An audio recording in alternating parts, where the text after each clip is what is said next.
I still remember the day my granddaughter said to me, "Grandpa, why do you always look so sad when we drive by the old mill?" I told her it was just the wind in my eyes. But the truth is, that place brings back memories I've tried to forget for decades. It was the summer of 1965, and I was working at that mill in a small town called Willow Creek, where I grew up with my best friend, Jimmy Wilson. My name is Walter. I'm 78 years old, and I want to share a story with you that I've kept inside for far too long. A story that teaches a lesson I wish I'd learned sooner. A lesson about regret and the importance of being honest with ourselves and others. I met Jimmy in kindergarten, and we were inseparable until the day we graduated from high school. We worked together at the mill, and we'd often talk about our dreams and plans for the future. Jimmy wanted to be a doctor, and I wanted to be a writer. We'd sit by the river during our lunch break, and I'd read him my stories. He was my biggest fan, and I was his. But here is what I never told anyone, not even Jimmy. I was in love with his sister, Emily. I remember the first time I saw Emily. She was 16, and I was 18. She had long, curly brown hair and green eyes that sparkled like the stars on a clear night. I was smitten, but I never had the courage to tell her how I felt. Jimmy and I would often go to their house for dinner, and I'd find myself stealing glances at Emily, hoping she'd notice me. But I was too afraid to say anything, afraid of ruining my friendship with Jimmy. One day, Jimmy and I got into a fight at the mill. It was a stupid argument over a machine that had broken down, but it escalated quickly. We both said things we didn't mean, and it ended with Jimmy quitting his job and me feeling like I'd lost my best friend. But here is what I never told anyone. I was relieved that Jimmy was gone, because it meant I could spend more time with Emily. I started visiting Emily at her house, and we'd talk for hours about our dreams and aspirations. I found myself falling deeper and deeper in love with her, but I was still too afraid to tell her how I felt. One day, Emily told me that Jimmy had joined the army and was shipping out to Vietnam. I was shocked and felt guilty for not making amends with my friend before he left. But here is what I never told anyone. I was also happy that Jimmy was gone, because it meant I had a chance with Emily. A few months later, Emily and I started dating, and it was like a dream come true. But the guilt of what had happened with Jimmy was always there, lurking in the back of my mind. I knew I had to tell Emily the truth, but I was too afraid of losing her. Then, the news came that Jimmy had been killed in action. I was devastated, and the guilt I felt was overwhelming. I realized that I had been given a second chance with Emily, but I had also lost my best friend, and I would never be able to make things right with him. The revelation hit me like a ton of bricks. Regret is a heavy burden to carry, and it's the little lies we tell ourselves that can lead to the biggest mistakes of our lives. If only I had been honest with Jimmy and with myself, things might have turned out differently. But here is what I learned. It's never too late to learn from our mistakes and to try to make amends, even if it's just with ourselves. I never did tell Emily the whole truth about what had happened with Jimmy, and it's a regret that has haunted me every single day since then. But I want to go back to what my granddaughter said to me that day. "Grandpa, why do you always look so sad when we drive by the old mill?" Now you know. It's because of the memories of Jimmy and the what-ifs that still linger in my mind. If you want to hear more stories like this, please subscribe to my channel. As I sat there, reflecting on the old mill and the memories that came flooding back, I couldn't help but think about the impact that Jimmy's passing had on our small town. It was a loss that was felt by everyone, and it seemed like the whole community came together to support his family during that difficult time. But even with all the support, the pain of losing someone so young and full of life was a wound that would take a long time to heal. I remember the funeral. It was a beautiful sunny day, but it felt like the whole town was under a dark cloud.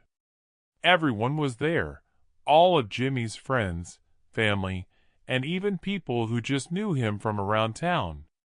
The church was packed, and the service was a celebration of his life, with stories and memories shared by those who knew him best. But even with all the happy memories, the sadness and grief were palpable. As I looked around at all the faces, I saw a lot of people who were struggling to come to terms with what had happened. Jimmy was more than just a friend to me. He was like a son, and I knew that I wasn't alone in feeling that way. There were so many people who had been touched by his life, and his passing had left a huge hole in our community. But even in the midst of all that sadness, there was a sense of hope. Jimmy's family, they were strong, and they were determined to keep his memory alive. They started a foundation in his name to help other young people in our town, and it's been amazing to see the impact that it's had. They've been able to provide scholarships, support local youth programs, and even help out families who are struggling. As I think back on it now, I realize that Jimmy's legacy is still very much alive. He may be gone, but the impact that he had on our town will never be forgotten. And for me, personally, I've learned to appreciate the time that we had together, and to cherish the memories that we made. I've also learned to not take anything for granted, and to make the most of every moment, because you never know what's going to happen tomorrow. My granddaughter's question that day, it really made me think about my life, and the choices that I've made. It made me realize that I've been living in the past for too long, and that it's time for me to start looking to the future. I'm not getting any younger, and I want to make sure that I'm making the most of the time that I have left. I want to be able to look back on my life and know that I've lived it to the fullest with no regrets. And I think that's something that we can all learn from Jimmy's story. He may have been taken from us too soon, but the impact that he had on our lives will never be forgotten. He taught us to appreciate every moment, to cherish every relationship, and to never take anything for granted. And for that, I will be eternally grateful. As I look back on my life, I'm reminded of the importance of holding on to memories, but also of living in the present. It's a delicate balance, but one that's essential for finding true happiness. And I hope that by sharing my story, I can inspire others to do the same, to appreciate the beauty of life, and to never give up, no matter what challenges they may face. As I sit here reflecting on my journey, I'm reminded of the countless moments that have shaped me into the person I am today. Moments of joy and laughter, of tears and heartache, of triumph and defeat. Each one has left an indelible mark on my soul, and I'm grateful for every single one of them. Because it's in these moments, both big and small, that I've discovered the true meaning of life. It's not just about achieving some grand goal or accumulating wealth and possessions, but about the beauty and wonder that can be found in the everyday. A sunset that takes your breath away, a good cup of coffee on a lazy morning, a warm conversation with a loved one. These are the things that make life worth living, and they're often the things that we overlook in our haste to get to the next big thing. But I've learned that it's precisely this kind of mindfulness, this ability to appreciate the present moment, that allows us to find true happiness.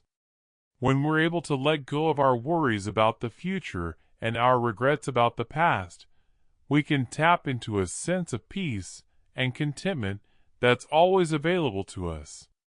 It's not always easy, of course.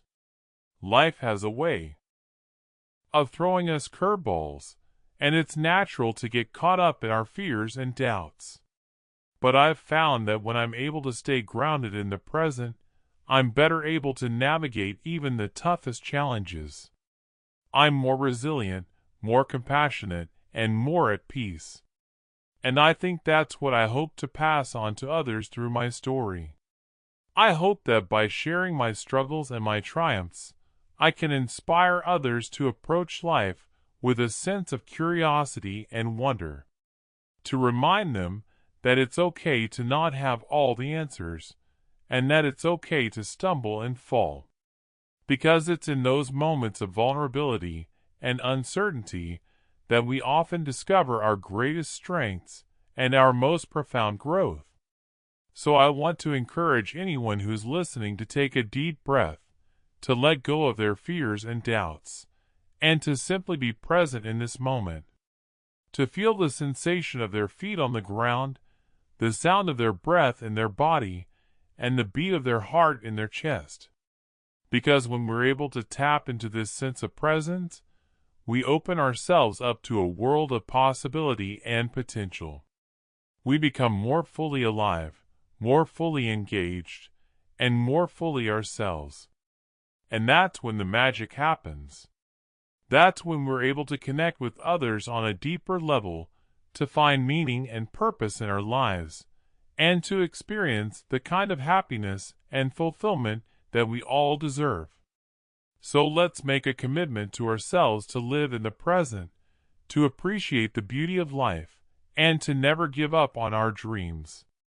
Let's choose to see the world with fresh eyes, to approach each day with curiosity and wonder, and to cultivate a sense of gratitude and appreciation for all that we have.